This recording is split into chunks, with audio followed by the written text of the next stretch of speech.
أعوذ بالله من الشيطان الرجيم بسم الله الرحمن الرحيم الحمد للہ رب العالمین والصلاة والسلام علی نبینا محمد وعلی آلہ وصحبہ اجمعین اما بعد۔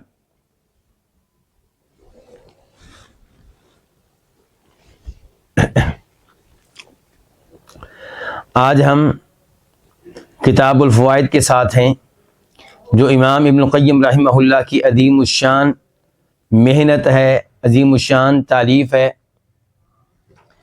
اور کتاب کا وہ ایڈیشن جس کی تحقیق کی ہے شیخ محمد عزیر شمس رحمہ اللہ نے، اور جسے چھاپنے والے ہیں دار عالم الفوائد، اس کے مطابق کتاب کا پیج ہے 140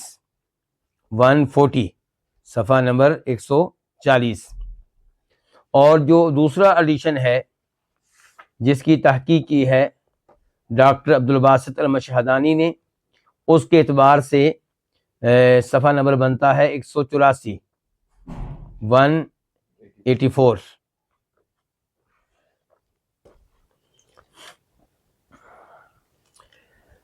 جس موضوع پہ گفتگو ہو رہی تھی وہ تھا دنیا سے اعراض اور آخرت میں رغبت۔ اس موضوع پہ بہت سی گفتگو پہلے ہو چکی ہے، اور آخری جو گفتگو ہم پڑھ رہے تھے وہ یہ تھی کہ امام صاحب نے فرمایا کہ وَيَكْفِي فِي الزُّهْدِ فِي الدُّنْيَا، دنیا سے اعراض کرنا چاہیے۔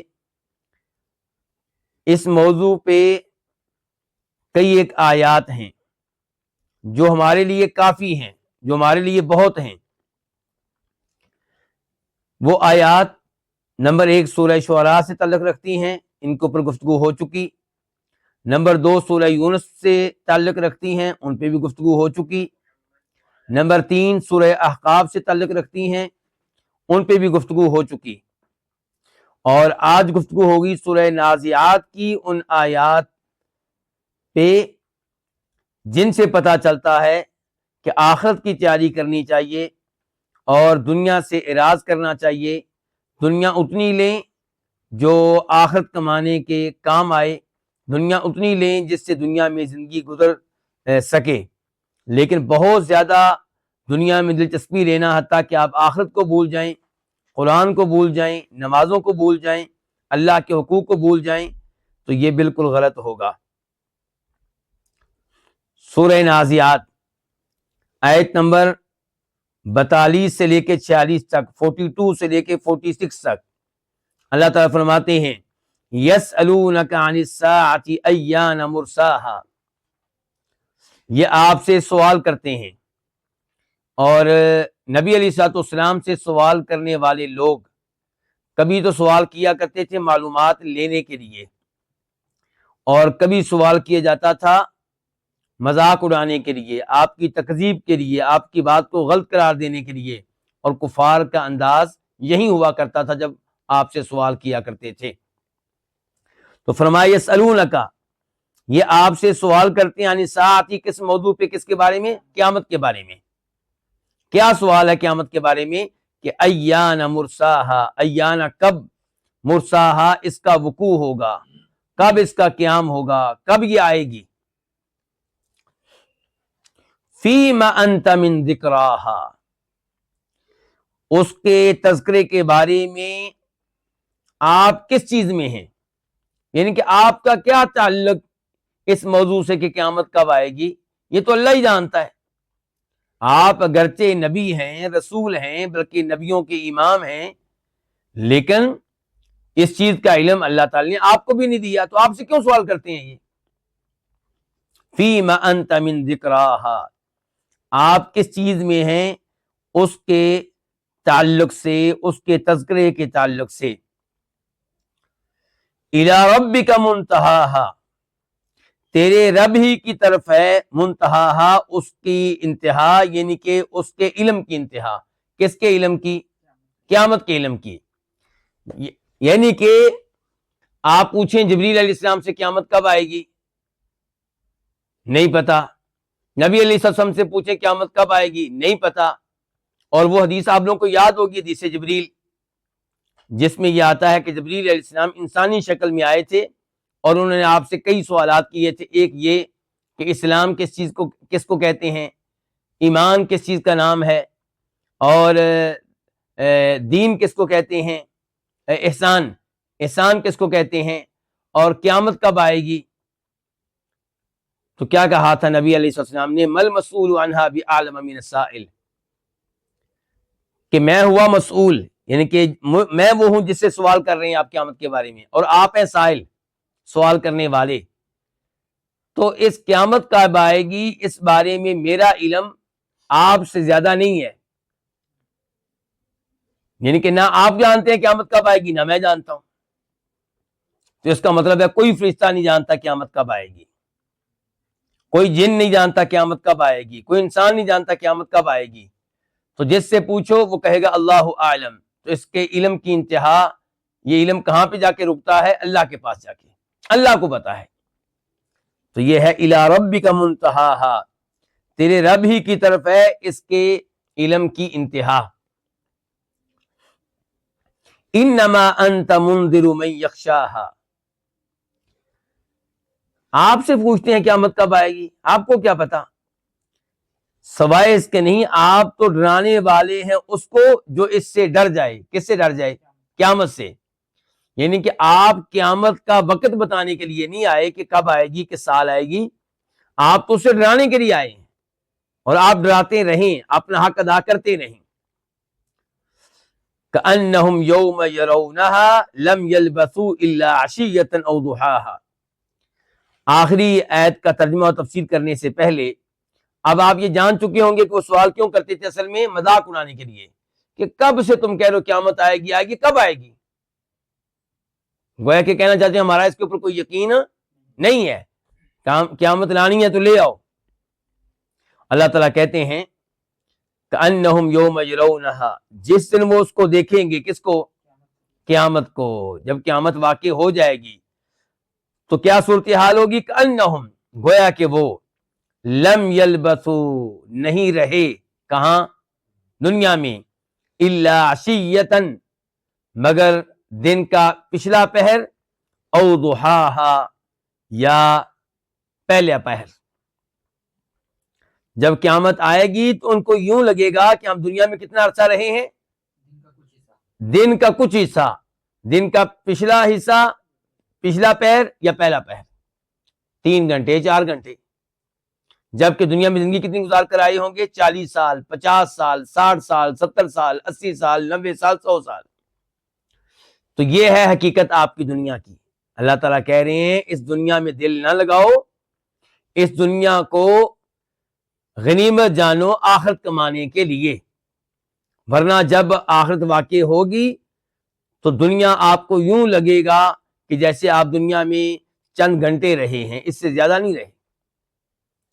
تو یہ ہے دنیا کی آخرت کے مقابلے میں حقیقت، کوئی حقیقت نہیں ہے. اس دنیا کو آخرت پہ ترجیح نہ دیں، آخرت جو ہے ہمیشہ ہمیشہ کے لیے ہے، اس کو ترجیح دیں دنیا کے اوپر. اور اللہ تعالیٰ مزید فرماتے ہیں سورہ روم میں آیت نمبر 55 وَيَوْمَ تَقُومُ السَّاعَةُ يُقْسِمُ الْمُجْرِمُونَ، جس دن قیامت قائم ہوگی مجرم لوگ قسمیں اٹھا کر کہیں گے، قسمیں اٹھا کر کیا کہیں گے، مَا لَبِثُوا غَيْرَ سَاعَةٍ، وہ دنیا میں نہیں رہے ایک گھڑی سے بڑھ کر، ایک گھڑی کے علاوہ ایک گھڑی رہے ہیں، چند لمحے رہے ہیں، چند منٹ رہے ہیں، ایک گھڑی رہے ہیں بس. اچھا، آپ محسوس کریں گے کہ قرآن کریم میں کبھی تو یہ آیا ہے کہ یہ لوگ کہیں گے اور سمجھیں گے کہ ہم دنیا میں ایک گھڑی رہے ہیں، کبھی یہ ہے کہ وہ سمجھیں گے کہ ہم دن کا ایک پہر رہے ہیں، اور آگے مزید آیت آنے والی ہے کہ وہ سمجھیں گے کہ ہم دنیا میں ایک دن یا آدھا دن رہے ہیں. تو ایسا کیوں ہے، کیا نعوذ باللہ یہ کہا جا سکتا ہے کہ قرآن میں تضاد ہے؟ کبھی قرآن کہتا ہے کہ یہ کافر سمجھیں گے کہ ہم دنیا میں رہے ایک دن یا آدھا دن، اور کبھی قرآن کہتا ہے کہ یہ سمجھیں گے کہ ہم دنیا میں رہے ایک گھڑی، اور کبھی یہ آتا ہے کہ یہ سمجھیں گے کہ ہم دنیا میں رہے 10 دن۔ تو اس بارے میں اب آپ کی کیا رائے ہے جی؟ کیا قرآن میں تضاد ہے، ٹکراؤ ہے؟ نہیں، قرآن میں کبھی بھی ٹکراؤ نہیں ہو سکتا۔ ٹکراؤ تب ہوتا، تضاد تب ہوتا، تناقض تب ہوتا جب یہ انسانی کاوش ہوتا۔ کون؟ قرآن۔ جب انسان نے بنایا تو انسان بھول جاتا ہے میں نے کل کیا کہا تھا اور آج کیا کہہ رہا ہوں۔ یہ اللہ رب العزت کا کلام ہے، اور اللہ نے تو صاف صاف کہا ہے کہ وَلَوْ كَانَ مِنْ عِنْدِ غَيْرِ اللَّهِ لَوَجَدُوا فِيهِ اخْتِلَافًا كَثِيرًا، کہ اگر یہ قرآن اللہ کے علاوہ کسی اور کا کلام ہوتا تو انہیں اس میں بہت زیادہ تناقض ملتا، تضاد ملتا، ایک بات دوسری بات سے ٹکرا رہی ہوتی، جبکہ ایسا نہیں ہے۔ قرآن کیا ہے؟ متشابہن۔ قرآن کیا ہے؟ یعنی کہ قرآن کی ایک آیت دوسری آیت کی تصدیق کرتی ہے، ایک آیت دوسری آیت کی تائید کرتی ہے۔ تو پھر یہ کیا ہے جی؟ پہلی بات تو یہ ہے کہ آپ کو پتہ ہونا چاہیے کہ قیامت کا دن کتنے گھنٹے کا؟ بھلا 1 گھنٹے کا کہ 2 گھنٹے کا؟ 50,000 سال کے برابر ہے، 50,000 سال کے برابر۔ تو اتنے بڑے دن میں اور اتنی زیادہ مخلوقات، تو کسی کی رائے دنیا کے بارے میں کیا ہوگی؟ کسی کی رائے کیا ہوگی؟ کوئی کہہ رہا ہوگا مثال کے طور پہ یوں لگتا ہے کہ دنیا میں 10 دن رہے ہیں، کوئی کہہ رہا ہوگا یوں لگتا ہے کہ دنیا میں ہم 1 دن رہے ہیں، کوئی کہہ رہا ہوگا کہ ہم دنیا میں ہم آدھا دن رہے ہیں۔ اور یہ بھی ممکن ہے کہ ایک ہی آدمی کبھی کیا سمجھے کبھی کیا سمجھے۔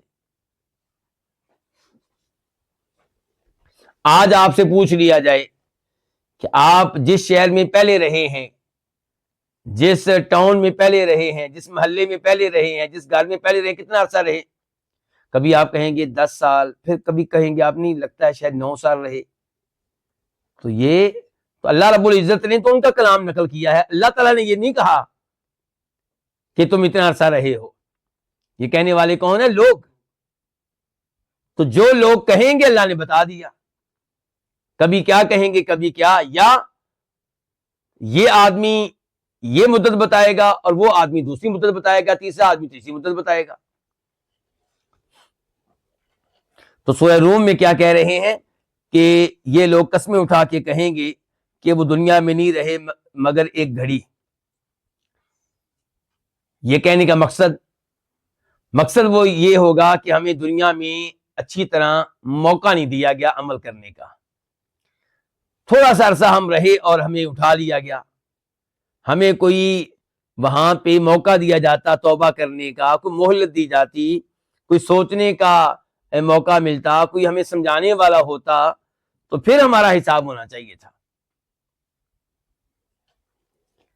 تو اللہ تعالیٰ نے ان کی گفتگو جو انہوں نے بعد میں کرنی ہے دنیا میں ان کو بتا دی کہ آپ نے وہاں یہ کہنا ہے تو ابھی تیاری کر لو، ابھی سمجھ جاؤ، ابھی ہمارے نبی کی باتوں پہ غور کر لو صلی اللہ علیہ وسلم، قرآن پہ غور کر لو، ورنہ تم نے یہ کہنا ہے۔ اس کے بعد سورہ مؤمنون آیت نمبر 112 سے لے کے 114 تک، 112 سے لے کے 114 تک، قال اللہ تعالیٰ فرمائیں گے۔ اچھا یہاں پہ آپ ایک اور چیز نوٹ کریں، ترجمہ میں نے کیا کیا؟ اللہ تعالیٰ فرمائیں گے، آئندہ کے ماضی میں، آئندہ مستقبل میں، جس کو آپ انگلش میں کیا کہتے ہیں؟ فیوچر میں۔ جبکہ الفاظ جو اللہ تعالیٰ نے استعمال کیے ہیں قال، یہ عربی میں ہوتے ہیں پاسٹ کے لیے، ماضی کے لیے، یعنی کہ اللہ تعالیٰ یہ بات کہہ چکے،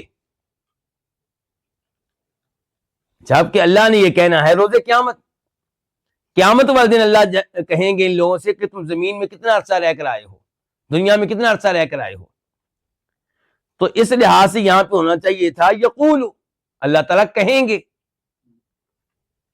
فیوچر کے لیے لفظ جو ہے وہ یقول ہے، لیکن اللہ نے جو لفظ استعمال کیا وہ ہے قال، ماضی کا، پاس کا۔ تو ایسا کیوں؟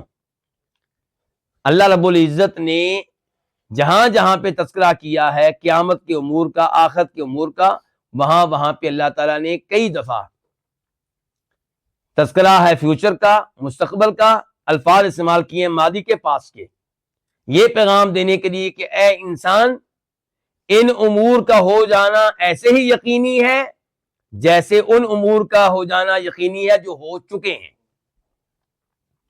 کیا آپ کو شک ہے اس بارے میں کہ آپ پیدا ہو چکے ہیں؟ کیوں جی؟ یقین ہے نا پیدا ہو چکے ہیں، تو ایسے ہی آپ کو یقین ہونا چاہیے کہ جو گفتگو اللہ بتا رہے ہیں کہ روز قیامت یہ لوگ کریں گے، وہ گفتگو یقینی ہے، شک و شبہ سے بالا تر ہے، گویا کہ ہو چکی۔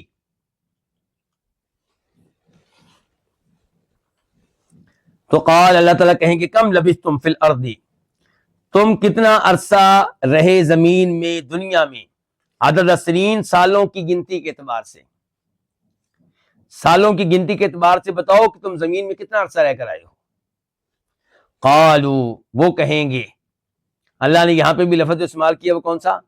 قالو، یعنی کہ ماضی کا، پاس کا، کہ وہ کہہ چکے، حالانکہ انہوں نے کہنا ہے، مراد یہ کہ ان کا کہنا اتنا یقینی ہے گویا کہ وہ کہہ چکے۔ قالو، وہ کہیں گے لبثنا یوما، ہم دنیا میں رہے ایک دن، او بعد یوم، یا ایک دن کا کچھ حصہ۔ فاسأل العادین، آپ یہ سوال کر لیں العادین، شمار کرنے والوں سے۔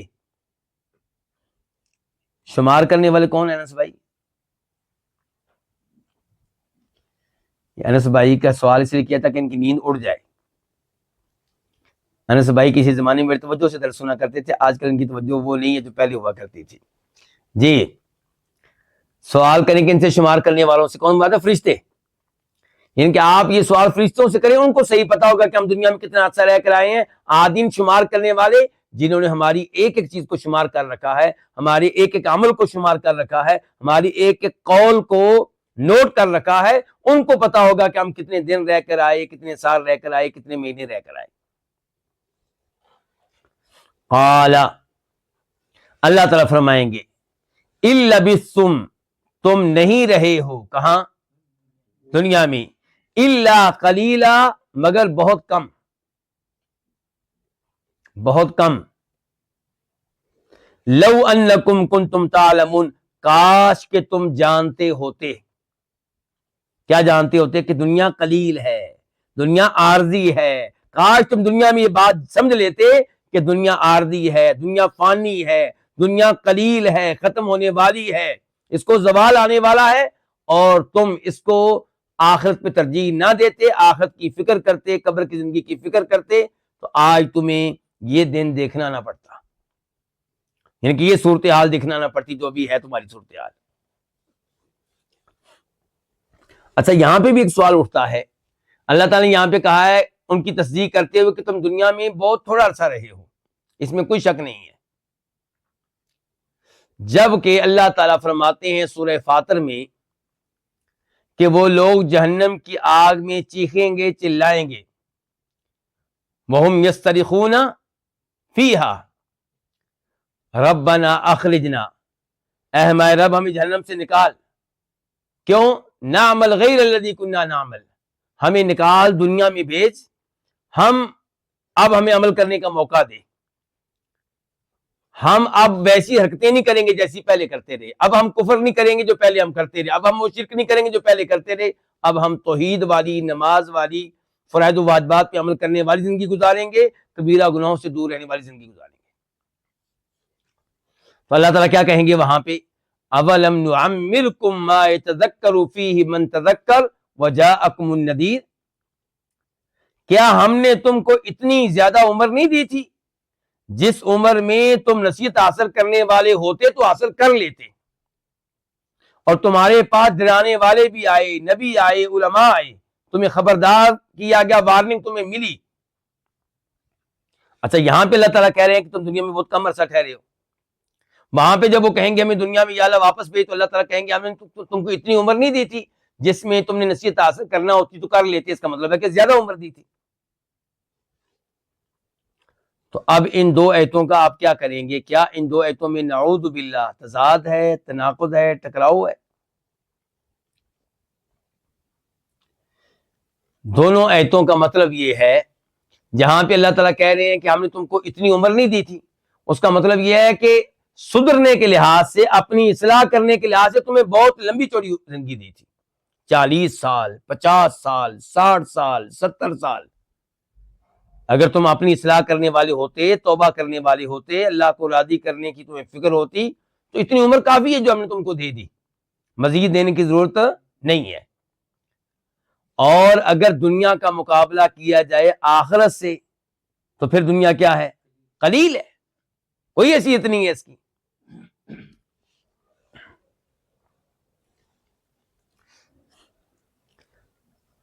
اب اس موضوع پہ جو آخری آیات ہیں یہ سورہ طٰہٰ ہے، آیت نمبر 102 سے لے کے 104 تک، 102 سے لے کے 104 تک۔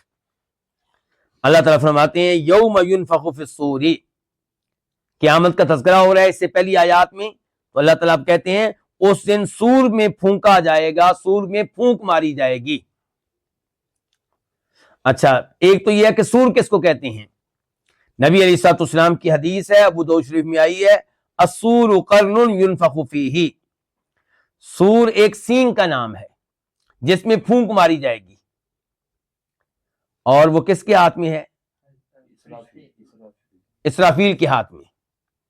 اسرافیل فرشتہ تیار ہے بالکل کہ کب مجھے حکم ملے تو میں سور میں پھونک ماروں تو قیامت واقع ہو جائے گی، لوگ فنا ہو جائیں گے، ختم ہو جائیں گے، مر جائیں گے، اور پھر دوبارہ سور میں پھونک ماری جائے گی تو لوگ قبروں سے نکلیں گے اور میدان حشر میں جمع ہو جائیں گے۔ تو جو آیت ابھی ہم پڑھ رہے ہیں یہاں پہ کون سی پھونک مارنے کا تذکرہ ہے؟ پہلی بار کا یا دوسری بار کا؟ نفخہ اولا کا یا نفخہ ثانیہ کا؟ دوسری بار کا۔ یہاں پہ تذکرہ کس کا ہو رہا ہے؟ نفخہ، لفظ بولیں رہتا کہ آپ کو یاد ہے، نفخہ ثانیہ، دوسری بار پھونک مارا جانا۔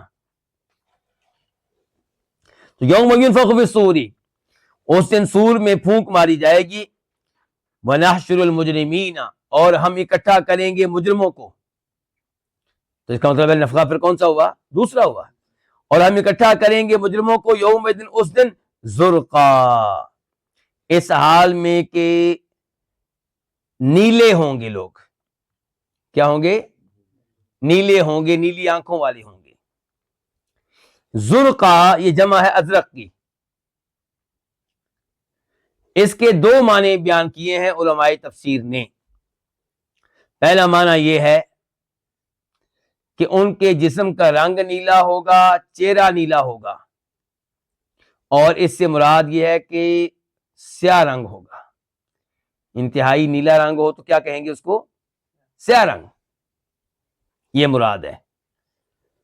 اور دوسرا معنی اس کا یہ ہے کہ وہ آنکھوں کے لحاظ سے اندھے ہوں گے۔ جس کی آنکھیں انتہائی نیلی ہوں وہ کیا ہوا کرتا ہے؟ اندھا ہوا کرتا ہے۔ تو یہ، اور امام طبری رحمہ اللہ نے یہ دوسرا معنی اختیار کیا کہ وہ اندھے ہوں گے لوگ۔ اس دن ہم مجرم، اندھے کون ہوں گے؟ مجرم قسم کے لوگ، سب کی بات نہیں ہو رہی۔ اس دن ہم جمع کریں گے، اکٹھا کریں گے مجرموں کو، اس دن کے وہ کیا ہوں گے؟ نیلی آنکھوں والے ہوں گے۔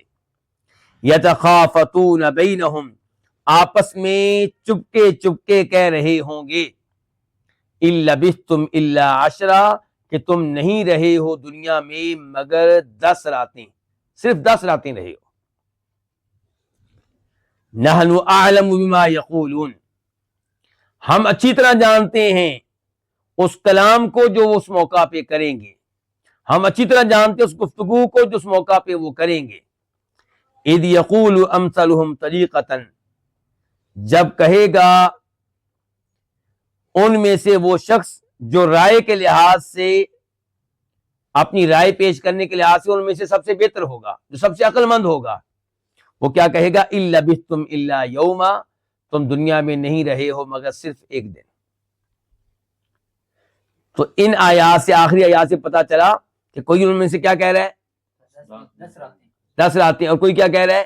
ایک دن۔ تو اس لیے اللہ تعالیٰ کے کلام میں تضاد نہیں ہے۔ یہ مجرم لوگ جو ہیں کبھی کہہ رہے ہوں گے کہ دنیا میں ہم ایک دن رہے، کبھی کہہ رہے ہوں گے 10 دن رہے، اور کوئی ان میں سے کہہ رہا ہوگا کہ آدھا دن رہے، تو اللہ نے ان کا کلام نقل کیا ہے۔ بہرحال یہ آیات امام صاحب نے یہاں پہ کیوں پیش کی ہیں؟ بتانے کے لیے کہ لوگوں، دنیا کی کوئی حقیقت نہیں ہے، دنیا سے اس لحاظ سے اعراض کرو کہ اس دنیا کو آخرت پہ ترجیح نہ دو۔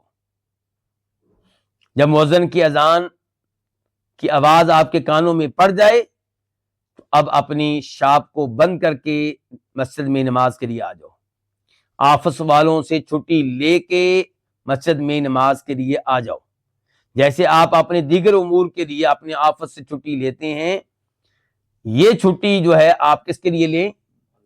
نماز کے لیے لیں، اللہ تعالیٰ کے لیے لیں۔ تو آخرت کو دنیا پہ ترجیح دیں۔ واللہ المستعان۔ آخر میں امام صاحب فرماتے ہیں اللہ ہی سے مدد مانگی جائے گی۔ کس معاملے میں؟ آخرت کی تیاری کے معاملے میں، دنیا سے اعراض کے معاملے میں۔ اللہ توفیق دے گا تو یہ کام ہو سکے گا، تو اللہ ہی سے مدد مانگی جائے گی۔ وعلیہ تکلان، اور اسی پہ بھروسہ ہے، اسی پہ بھروسہ کیا جائے گا، توکل کیا جائے گا، اعتماد کیا جائے گا۔ یہ گفتگو اپنے اختتام کو پہنچی۔ اب نئی گفتگو کا آغاز ہو رہا ہے، نئے فائدہ کا آغاز ہو رہا ہے، جس کے اوپر عنوان قائم کیا امام صاحب نے قاعدہ، ایک قاعدہ، ایک ضابطہ، ایک اصول۔ اور یہاں پہ شروع میں گفتگو کریں گے تقدیر وغیرہ کے بارے میں، اور یہ بتانا چاہیں گے کہ دنیا میں جو کچھ ہوتا ہے اللہ کی مشیت اور ارادے سے ہوتا ہے، اور جس کام کے پیچھے اللہ کا ارادہ مشیت نہ ہو وہ کام کبھی نہیں ہوگا، چاہے ساری دنیا اکٹھی ہو جائے اور فیصلہ کر لیں کہ ہم نے کام کرنا ہے، نہیں ہو سکے گا جب اللہ نہیں چاہے گا، جب اللہ نہیں چاہے گا۔ مثال کے طور پہ آپ یہ بات لے لیں، اگر ہم فرض کر لیں کہ چاند کے اوپر کچھ لوگ پہنچ چکے ہیں، فرض کر لیں، فی الحال یقین کرنا اس بات کے اوپر مشکل ہے۔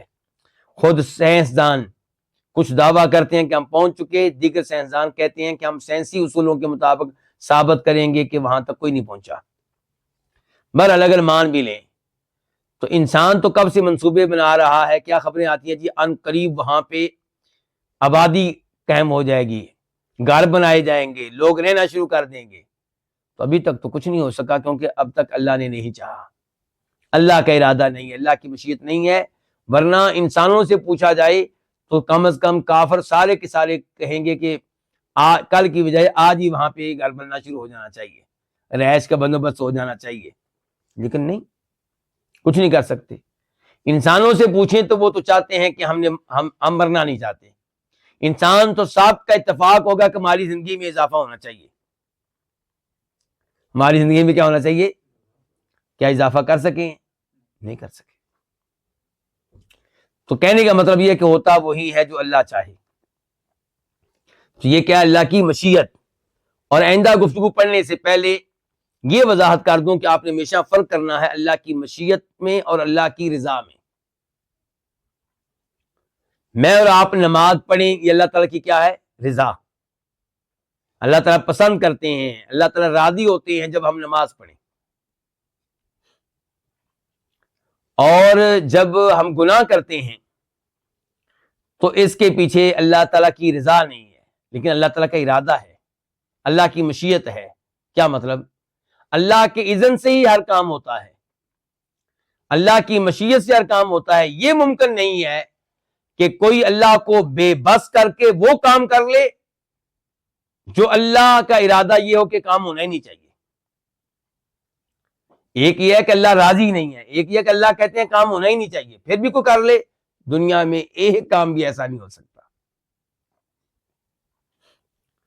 میں ایک ذرا چھوٹی سی مثال دوں گا جس سے شاید معاملہ واضح ہو جائے۔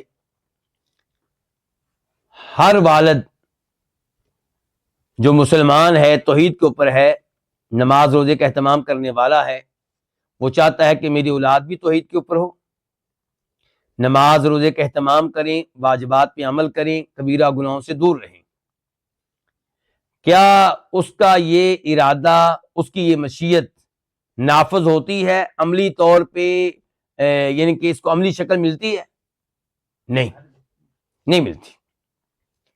کوئی بیٹا بات مان لیتا ہے، باپ کے ارادے کے مطابق چلتا ہے 90%، کوئی باپ کے ارادے کے مطابق چلتا ہے 80%، اور کوئی مکمل طور پہ باپ کو ناکام کر دیتا ہے، باپ اس کے اوپر ہمیشہ غصے میں رہتا ہے اور بیٹا ہمیشہ اس کو مایوس کرتا ہے، باپ اس کو نکال بھی نہیں سکتا کیونکہ بیٹا ہے، نکال بھی نہیں سکتا کیونکہ بیگم میدان میں آ جائے گی، وہ لڑنا شروع کر دے گی، کیوں بیٹے کو نکال رہے ہو گھر سے، تمہیں شرم نہیں آتی؟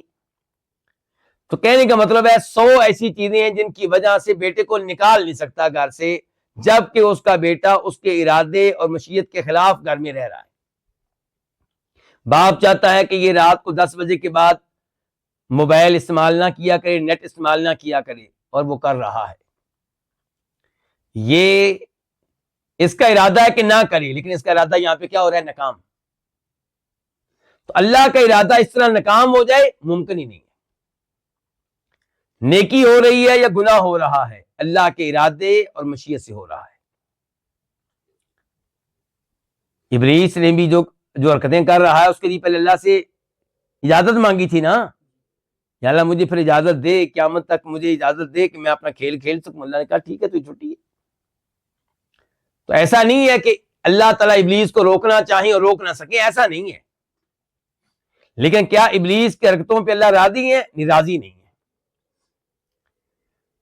تو اللہ تعالیٰ نے انسانوں کو اختیار دیا ہے، ارادہ دیا ہے، نیکی کرنی ہے نیکی کر لو، گناہ کرنا ہے گناہ کر لو، یہ راستہ ہے جنت میں جانے والا، یہ راستہ ہے جنت میں جانے والا۔ تو انسان کو چھٹی دے دی گئی ہے، ارادہ دے دیا گیا ہے، اختیار دے دیا گیا ہے۔ اب انسان جو بھی کرتا ہے اللہ کی ارادے و مشیت سے کرتا ہے، ایسا نہیں کہ اللہ کو ناکام کر کے، اللہ کو بے بس کر کے، اللہ کو مغلوب کر کے کوئی ایک بھی گناہ کر لے، ایسا ممکن نہیں ہے۔ لیکن اللہ تعالیٰ ان گناہوں پہ راضی نہیں ہے۔ یہ ایک چیز بتانے کے لیے اللہ نے نبی بھیجے ہیں علیہم السلام، آسمانی کتابیں نازل کی ہیں، علماء کو اللہ نے انبیاء کرام علیہم السلام کا وارث بنایا ہے، وہ نبیوں کا پیغام پہنچا رہے ہیں، یہ بتانے کے لیے کہ اللہ تعالیٰ تمہاری ان حرکتوں پہ راضی نہیں ہے، اور یہ وہ کام ہے جو تم کرو گے تو اللہ راضی ہوگا۔ امام صاحب فرماتے ہیں اساس کل خیر، ہر خیر کی بنیاد، اساس کیا ہے؟ ان تعلم، کہ آپ یہ بات جان لیں، اس کو اپنا عقیدہ بنا لیں، انما شاء اللہ کان، کہ جو اللہ چاہے وہ ہوتا ہے، وما لم یشاء لم یکن، اور جو اللہ نہ چاہے وہ نہیں ہوتا۔ ان الفاظ کی تائید میں آپ کے سامنے ایک حدیث رکھنا چاہوں گا جسے امام ابن ماجہ روایت کرتے ہیں، نمبر ہے 77۔ آپ علیہ السلام فرماتے ہیں وَلَوْ كَانَ لَكَ مِثْلُ أُحُدٍ ذَهَبًا، اگر تم میں سے کسی کے پاس احد پہاڑ جتنا سونا ہو، گولڈ ہو، تنفقوا فی سبیل اللہ، اس کو اللہ کی راہ میں خرچ کر دے اللہ کو راضی کرنے کے لیے، ما قبلہ منک، اللہ تعالی یہ آپ کا صدقہ قبول نہیں کرے گا، حتی تؤمن بالقدر کلی، جب تک کہ آپ تقدیر پہ مکمل طور پہ ایمان نہیں لے آتے۔ تقدیر پہ ایمان لانے میں یہ چیز داخل ہے، فتعلم، چنانچہ آپ یہ بات جان لیں، اس کو اپنا عقیدہ بنا لیں کہ انما اصابک لم یکن لیخطئک، جو مصیبت آپ کو پہنچی ہے وہ ٹلنے والی نہیں تھی، آپ جو بھی کر لیتے۔ آج آپ کہتے ہیں میں بیٹے کا علاج یوں کرتا تو شاید زندگی بچ جاتی، یوں کرتا شاید بچ جاتی، نہیں، تقدیر میں اس کی موت لکھی تھی، وہ موت آ کر رہنی تھی، وہ ٹلنے والی نہیں تھی، آپ جو بھی کر لیتے۔ وما اخطأک لم یکن لیصیبک، اور جو مصیبت آ رہی تھی لیکن ٹل گئی، چوک گئی، نہیں آ سکی، آپ کو اپنی لپیٹ میں نہیں لے سکی، تو یقین ہونا چاہیے کہ وہ مصیبت کبھی آ سکتی بھی نہیں تھی، کیونکہ اللہ تعالیٰ کی مشیت نہیں تھی، کیونکہ تقدیر میں نہیں لکھی ہوئی تھی۔ تو یہ ہے مسلمان کا عقیدہ۔ تو امام صاحب کہتے ہیں کہ ہر خیر کی اساس یہ عقیدہ ہے اس کا مطلب عقیدہ تقدیر نہایت ضروری ہے. اس بات میں ایمان لانا ضروری ہے کہ ہوتا وہی ہے جو اللہ چاہے، اور جو اللہ نہ چاہے وہ نہیں ہوتا. فتتیقن، چنانچہ آپ یقین رکھیں، حینئذ، اس وقت، کہ ان الحسنات من نعمہ، کہ جب آپ نے یہ عقیدہ اپنا لیا کہ جو اللہ چاہے وہ ہوتا ہے، جو اللہ نہ چاہے نہیں ہوتا، تو پھر یقین رکھیں اس وقت کہ ان الحسنات، کے تمام بلائیاں، من نعمہ، اللہ کی نعمتوں میں سے ہیں. تو پھر کیا کرنا چاہیے آپ کو؟ تو آپ ان پہ اللہ کا شکر ادا کریں. وَتَتَضَرَّعْ إِلَيْهِ، اور آپ اللہ تعالی کے سامنے گر گڑا کر دعا کریں، اللہ يقطعها عنك، کہ وہ ان نعمتوں کو آپ سے منقطع نہ کر لے، روک نہ لے.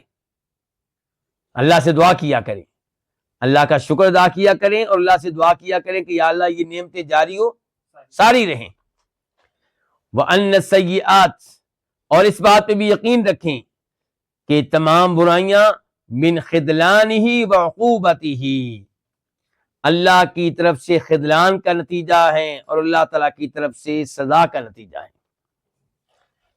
جو برائیاں ہیں، جو بیماریاں آ رہی ہیں، جو آپ کے گھر میں آگ لگی تھی، جو آپ کی گاڑی چوری ہو گئی ہے، اور جو آپ کو نماز پڑھنے کی توفیق نہیں مل رہی، جو آپ سے تلاوت کرنے کی جو نعمت ہے وہ چھین لی گئی ہے، تو اس کے پیچھے کیا ہے؟ اللہ کی طرف سے خذلان، یعنی کہ اللہ نے آپ کو بے یار و مددگار چھوڑ دیا ہے، اللہ کی مدد سے آپ محروم ہو چکے ہیں. تمام برائیاں من خذلان ہی، اللہ کے بے یار و مددگار چھوڑ دینے کی وجہ سے ہیں. وعقوبتہ، اور یہ اللہ تعالیٰ کی طرف سے کیا ہے؟ سزا ہے. کس چیز کی؟ گناہوں کی.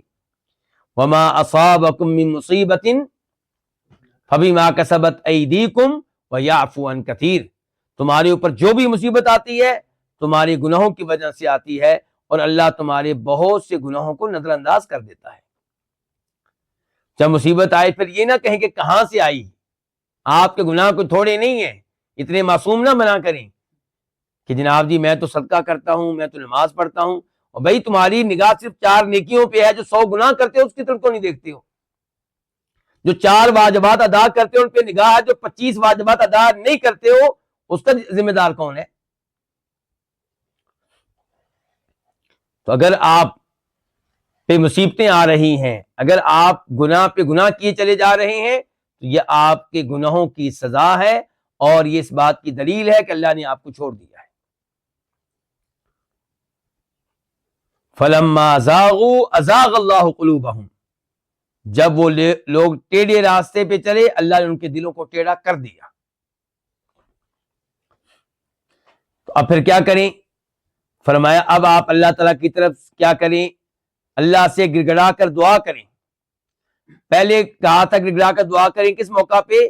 کہ جب اللہ آپ کو نعمتیں دے تو اللہ کا شکر ادا کریں، اور گڑ گڑا کر دعا کریں کہ اللہ یہ نعمتیں واپس نہ لے، اللہ یہ نعمتیں روک نہ لے، اللہ ان نعمتوں کو منقطع نہ کر لے.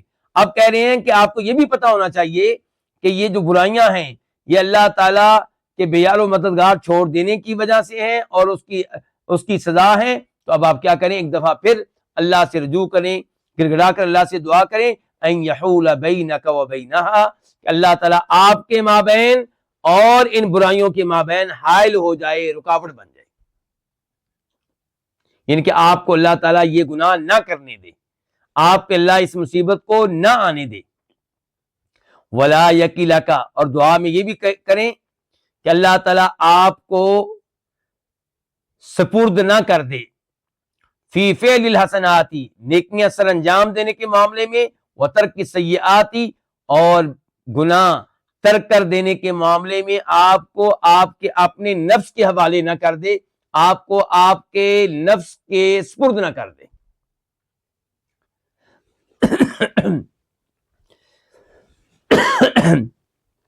ان الفاظ کو سمجھنے کے لیے ایک حدیث پہ غور کریں.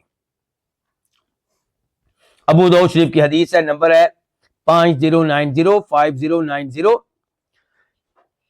کہ نبی علیہ الصلوۃ والسلام نے بتایا کہ جو آدمی پریشان ہے وہ کون سی دعا کرے؟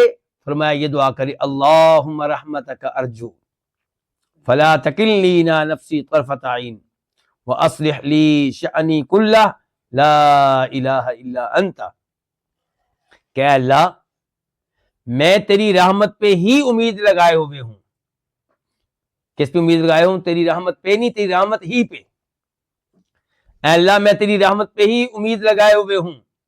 فلا تکلنی الی نفسی طرفۃ عین، یا اللہ اس لیے آنکھ جھپکنے میں جتنا وقت لگتا ہے اتنے وقت کے لیے بھی مجھے میرے حوالے نہ کرنا، بلکہ یا اللہ مجھے اپنی رحمت میں رکھ. یا اللہ میں تیرا محتاج ہوں، مجھے تیری مدد کی ضرورت ہے، مجھے میرے حوالے نہ کرنا یا اللہ، میں تو تباہ ہو جاؤں گا. فلا تکلنی الی نفسی طرفۃ عین واصلح لی شأنی کلہ، یا اللہ میرے تمام کام سنوار دے، میرے سارے کام ٹھیک کر دے، دنیاوی کام بھی اور دینی کام بھی. کیا مطلب؟ جب میرے دینی کام ٹھیک ہوں گے تو نماز پڑھنا آسان ہو جائے گا، تلاوت کرنا آسان ہو جائے گا، اور جب دنیاوی کام ٹھیک ہوں گے تو کیا ہوگا؟ حلال کمانا آسان ہو جائے گا. لا الہ الا انت، تیرے علاوہ کوئی بھی عبادت کے لائق نہیں ہے. وقد اجمع العارفون، عارفین کا اس بات پہ اجماع ہے. یہ کون ہے جی عارفین؟ یعنی کہ وہ علماء جو اللہ تعالیٰ کو صحیح معنوں میں پہچانتے ہیں، جو اللہ کے ناموں کو پہچانتے ہیں، جو اللہ کی صفات کو پہچانتے ہیں، جن کی نگاہ آخرت پہ ہے. تو اجمع العارفون، عارفین کا اجماع ہے، اتفاق ہے اس بات پہ کہ ان کل خیر اصلہ بتوفیق اللہ للعبد، ہر خیر کی اصل کیا ہے؟ اللہ کا بندے کو توفیق دے دینا. خیر کا کوئی کام بھی دراصل تب ہوتا ہے جب اللہ تعالیٰ بندے کو توفیق دے. نماز بندہ تب پڑھتا ہے جب اللہ توفیق دے، تلاوت تب کرتا ہے جب اللہ توفیق دے، رزق حلال تب ملتا ہے جب اللہ توفیق دے. اور اس بات پہ بھی اتفاق ہے کہ وَكُلَّ شَرٍ فَأَصْلُهُ خِذْلَانُهُ لِعَبْدِ، ہر شر کی بنیاد کیا ہے؟ اللہ تعالیٰ کا اپنے بندے کو بے یار و مددگار چھوڑ دینا، اس کی مدد نہ کرنا. وَأَجْمَعُوا، اور علماء کرام کا اس بات پہ بھی اجماع اور اتفاق ہے، ان التوفیق اللہ یکلک اللہ الی نفسک، توفیق یہ ہے کہ اللہ تعالیٰ آپ کو آپ کے حوالے نہ کرے، اللہ تعالیٰ آپ کو آپ کے نفس کے سپرد نہ کرے. وَأَنَّ الْخِذْلَانَ هُوَ أَن يُخَلِّيَ بَيْنَكَ وَبَيْنَ نَفْسِكَ، اور اللہ کا بندے کو بے یار و مددگار چھوڑ دینا کیا ہے؟ خذلان کیا ہے؟ کہ اللہ تعالیٰ بندے اپنے اور اپنے بندے کے نفس کے درمیان سے اللہ تعالیٰ نکل جائے. اللہ تعالیٰ بندے کو اس کی حالت پہ چھوڑ دے، اللہ تعالیٰ بندے کے مابین سے اور اپنے مابین سے ہٹ جائے، تو اب یہ انسان جو ہے کامیاب نہیں ہو سکتا. یہ دنیا میں بھی رسوا ہوگا، آخرت میں بھی رسوا ہوگا. کہتے ہیں فَإِذَا كَانَ كُلُّ خَيْرٍ فَأَصْلُهُ التَّوْفِيق، جب ہر خیر کی بنیاد کیا ہے؟ توفیق. وَهُوَ بِيَدِ اللَّهِ لَا بِيَدِ الْعَبْدِ، جبکہ توفیق اللہ کے ہاتھ میں ہے، بندے کے ہاتھ میں نہیں ہے. اللہ تعالیٰ فرماتے ہیں شعیب علیہ السلام کا کلام نقل کرتے ہوئے قرآن کریم میں سورہ ہود میں آیت نمبر 88 میں 88 میں وَمَا تَوْفِيقِي إِلَّا بِاللَّهِ، ہود علیہ السلام کہہ رہے ہیں توفیق کس کے ہاتھ میں ہے؟ اللہ کے ہاتھ میں ہے. توفیق دینے والا اللہ تعالیٰ ہی ہے. کس کی توفیق دینے والا؟ خیر کے کام کرنے کی، برائی سے بچنے کی توفیق دینے والا کون ہے؟ اللہ تعالیٰ. تو کہتے ہیں کہ جب یہ بات معلوم ہو گئی کہ ہر خیر کی بنیاد توفیق ہے اور توفیق اللہ کے ہاتھ میں ہے، بندے کے ہاتھ میں نہیں ہے، فَمِفْتَاحُهُ، تو اب سوال یہ ہے کہ یہ توفیق کیسے ملے گی، اس کو کیسے حاصل کیا جائے؟ تو کہتے ہیں امام صاحب کہ اس کی چابی، کس کی چابی؟ توفیق کی. الدعاء، کیا ہے؟ دعا کرنا. اللہ سے توفیق مانگیں، اللہ سے توفیق مانگیں. رب اجعلنی مقیم الصلاۃ، یا اللہ مجھے نماز قائم کرنے والا بنا دے۔ تو فرمایا اس کی چابی کیا؟ دعا والافتقار، اور اللہ تعالیٰ کی طرف محتاج ہونا، اللہ کے سامنے اپنی محتاجگی ظاہر کرنا، کہنا یا اللہ میں تیرا محتاج ہوں، یا اللہ تیرے بغیر میرا کچھ نہیں بن سکے گا، یا اللہ میں رسوا ہو جاؤں گا۔ وصدق اللجئی، اور اللہ کی طرف سچی پناہ لینا، گناہ سے بچنے کے لیے پناہ لینا کس کے ہاں؟ اللہ تعالیٰ کے ہاں۔ والرغبت والرہبت الیہ، اور اللہ تعالیٰ کی طرف رغبت رکھنا، شوق رکھنا، اور اللہ تعالیٰ سے ڈرنا۔ تو یہ کام کریں گے تو توفیق ملے گی۔ کون سے کام؟ دعا، اور یہ ظاہر کرنا کہ یا اللہ میں تیرا محتاج ہوں، ربی انی لما انزلت الی من خیر فقیر، اور اللہ تعالیٰ کی طرف سے اللہ تعالیٰ کی ہاں سچی پناہ لینا، اور اللہ تعالیٰ کی طرف رغبت رکھنا، اور اللہ تعالیٰ سے ڈرنا۔ فمتا اعطی العبد هذا المفتاح، یا فمتا اعطی العبد هذا المفتاح، جب اللہ تعالیٰ بندے کو یہ چابی دے دے، کون سی چابی؟ دعا وغیرہ، یہ جب اللہ تعالیٰ بندے کو یہ چابی دے دے، فقد اراد ان یفتح له، تو اللہ نے ارادہ کر لیا ہے کہ اس کے لیے کھول دیں۔ کس کو کھول دیں؟ توفیق کو، ان کے اس کو توفیق دے دے۔ ومتا اضلہ عن المفتاح، اور جب اللہ تعالیٰ اپنے کسی بندے کو اس چابی سے گمراہ کر دے، بھٹکا دے، کون سی چابی؟ دعا وغیرہ، تو باقی باب الخیر مرتجن دونہ، تو خیر کا دروازہ اس کے سامنے بند رہے گا۔ قال امیر المؤمنین عمر بن الخطاب رضی اللہ عنہ، امیر المؤمنین عمر بن الخطاب کہتے ہیں انی لا احمل ہم الاجابہ ولکن ہم الدعاء، میں دعا کی قبولیت کی ٹینشن نہیں لیتا، لیکن میں ٹینشن لیتا ہوں دعا کی۔ ٹینشن یہ ہے کہ اللہ تعالیٰ مجھے دعا کرنے کی توفیق دے، اور اچھی دعا کرنے کی توفیق دے۔ جب میں دعا کرنے میں اور بہترین دعا کرنے میں کامیاب ہو گیا تو پھر مجھے یقین ہے کہ اللہ میری دعا قبول کر لے گا۔ یہ تو اس کے وعدے ہیں کہ میں تمہاری دعاؤں کو سنتا ہوں۔ اللہ تعالیٰ کیا آخری پہل میں کہتے نہیں کون ہے جو مجھ سے مانگے میں اس کو عطا کروں؟ وَإِذَا سَأَلَكَ عِبَادِي عَنِّي فَإِنِّي قَرِيبٌ، جب میرے بندے آپ سے میرے بارے میں سوال کریں میں تو قریب ہوں، اجیب دعوۃ الداعی اذا دعانی، جب بھی بندہ دعا کرتا ہے میں اس کی دعا کو قبول کرتا ہوں۔ تو ٹینشن دعا کے قبول ہونے کی نہیں ہے۔ ہم کہتے ہیں ہماری دعائیں قبول نہیں ہوتی، ٹینشن یہ لے کہ آپ سے دعا کا حق ادا نہیں ہوگا۔ آپ روٹین کی دعا کرتے ہیں، دعا کرتے ہوئے بھی کاروبار کے بارے میں سوچ رہے ہوتے ہیں، بیگم کے بارے میں سوچ رہے ہوتے ہیں، دوستوں کے بارے میں سوچ رہے ہیں، اللہ کی طرف دھیان ہی نہیں ہے، یہ تو آپ دعا کا مذاق اڑا رہے ہیں۔ فرمایا انی لا احمل ہم الاجابہ، میں نہیں اٹھاتا دعا کی قبولیت کی ٹینشن، اس کی فکر۔ مراد کی آسان ترجمہ کیا کہ میں دعا کی قبولیت کی ٹینشن نہیں لیتا، ولیکن ہم الدعاء، میں ٹینشن لیتا ہوں کس کی؟ خود دعا کی۔ فَإِذَا أُلْهِمْتُ الدُّعَاء، جب مجھے دعا کی توفیق مل گئی، فَإِنَّ الْإِجَابَةَ مَعَهُ، تو دعا کی قبولیت دعا کے ساتھ ہی ہے۔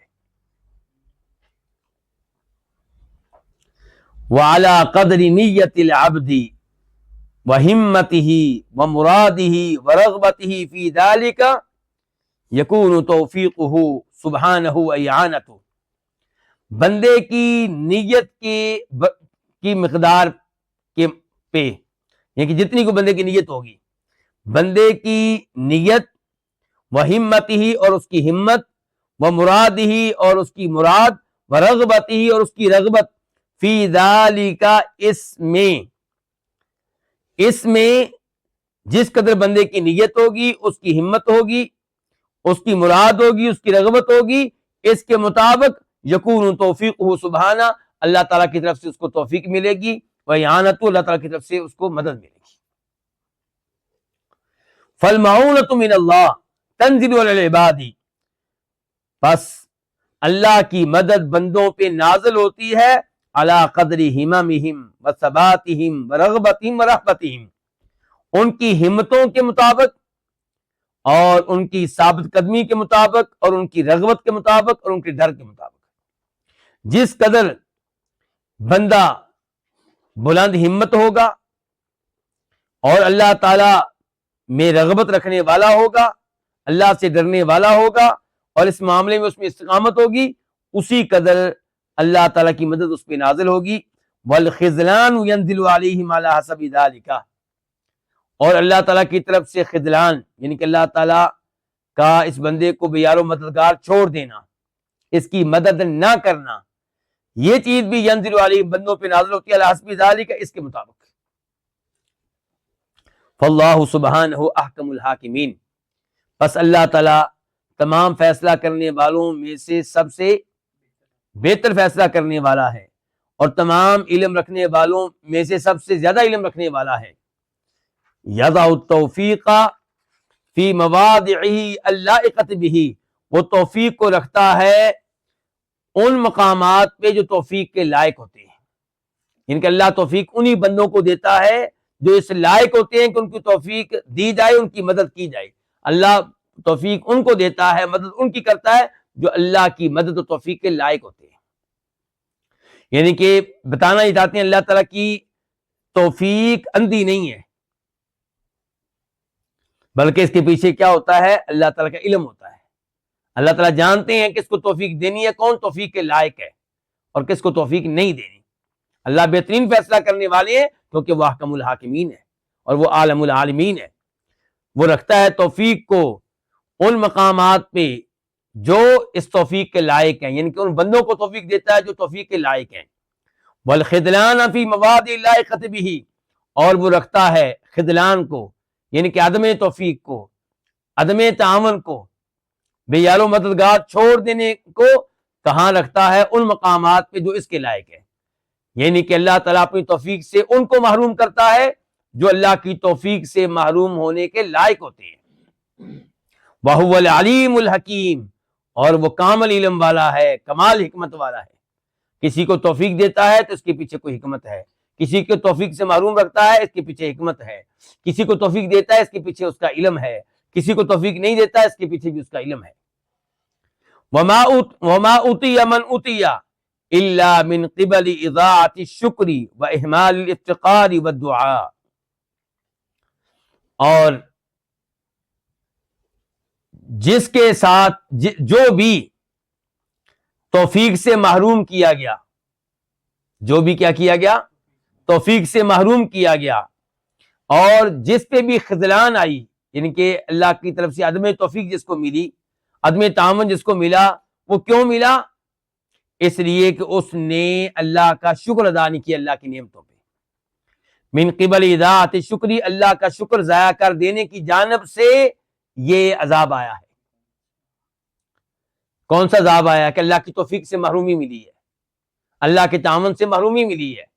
تو یہ عذاب جس کو بھی ملا ہے، کہاں سے آیا ہے یہ عذاب؟ کس وجہ سے آیا ہے؟ فرمایا من قبل اضاعۃ الشکر، اللہ کے شکر کو ضائع کر دینے کی جانب سے. وَإِهْمَالِ الْإِفْتِقَارِ وَالدُّعَاءِ، اور اللہ تعالیٰ سے دعا اور اللہ تعالیٰ کے سامنے اپنی محتاجی کو ظاہر کر دینا، یہ جو چیز ہے اس کو نظر انداز کر دینے کی وجہ سے. جب آپ دعا کو نظر انداز کر دیتے، اللہ سے مدد نہیں مانگتے، کہنا چاہیے نا ربی اعنی علی ذکرک و شکرک و حسن عبادتک، یا اللہ میری مدد کر کے میں تیرا ذکر کر سکوں، میری مدد کر کے میں تیری نعمتوں پہ تیرا شکر ادا کر سکوں، میری مدد کر میں تیری بہترین عبادت کر سکوں. تو یہ اللہ سے دعا کریں. تو جب آپ یہ دعا نہیں کرتے، اللہ کے سامنے محتاجگی ظاہر نہیں کرتے، تو پھر آپ اللہ کی توفیق سے محروم ہو جاتے ہیں. وَلَا ظَفِرَ مَنْ ظَفِرَ، اور جو بھی کامیاب ہوا ہے، جو بھی اللہ کی توفیق کو پانے میں کامیاب ہوا ہے، وہ کیسے کامیاب ہوا ہے؟ جو بھی کامیاب ہوا بِمَشِیئَةِ اللَّهِ وَعَوْنِهِ، اللہ کی مشیت کو پانے میں اور اللہ کی مدد کو پانے میں، تو وہ کامیاب ہوا ہے الا بقیامہ بالشکر، اللہ کا شکر ادا کر کے. وصدق الافتقار والدعاء، اور صحیح معنوں میں اللہ سے دعا کر کے اور صحیح معنوں میں اللہ کے سامنے اپنی محتاجگی کو ظاہر کر کے. تو جب آپ صحیح معنوں میں اللہ کا شکر ادا کریں گے اور صحیح معنوں میں اللہ تعالیٰ سے دعائیں کریں گے، صحیح معنوں میں اللہ تعالیٰ کے سامنے اپنی محتاجگی کو ظاہر کریں گے، یا اللہ میں تیرا محتاج ہوں، میں تیرے بغیر نہیں چل سکتا، تو تب آپ اللہ کی توفیق کو پانے میں کامیاب ہو جائیں گے۔ اور جب آپ اللہ نے جو نیکی کرنے کی توفیق دی اس پہ اللہ کا شکر ادا نہیں کریں گے بلکہ اپنا کمال سمجھیں گے، اللہ نے جو دنیاوی نعمتیں دی ان پہ اللہ کا شکر ادا نہیں کریں گے بلکہ اپنا کمال سمجھیں گے، اور اللہ سے دعائیں نہیں کریں گے، اور یہ ظاہر اور یوں رہیں گے دنیا میں جیسے آپ کو اللہ کی ضرورت ہی نہیں ہے، تو تب آپ اللہ کی توفیق سے محروم ہو جائیں گے۔ اللہ رب العزت سے دعا ہے کہ اللہ تعالی ہمیں اپنے ان بندوں میں سے بنائے جن کو اللہ تعالیٰ توفیق دیتا ہے، جن کی اللہ مدد کرتا ہے، جن پہ اللہ کا ہاتھ رہتا ہے، جن کی اللہ تعالیٰ آنکھیں بن جاتا ہے، جن کی اللہ تعالیٰ جن کے کان بن جاتا ہے، جن کے اللہ تعالیٰ ہاتھ بن جاتا ہے، جن کے اللہ تعالیٰ پاؤں بن جاتا ہے۔ یا اللہ ہمیں ان میں سے نہ بنانا جو تیری توفیق سے محروم ہو جاتے ہیں۔ یا اللہ تیری توفیق سے محروم ہو گئے تو نہ ہمیں دنیا مل سکے گی نہ آخرت مل سکے گی۔ یا اللہ اس تباہی سے ہمیں محفوظ رکھنا، اس بربادی سے ہمیں محفوظ رکھنا، ہم پہ اپنی رحمت فرمانا۔ اللہم رحمتک نرجو فلا تکلنا الی انفسنا طرفۃ عین واصلح لنا شأننا کلہ لا الہ الا انت وصلی اللہ تعالی علی نبینا محمد وعلی آلہ وصحبہ اجمعین۔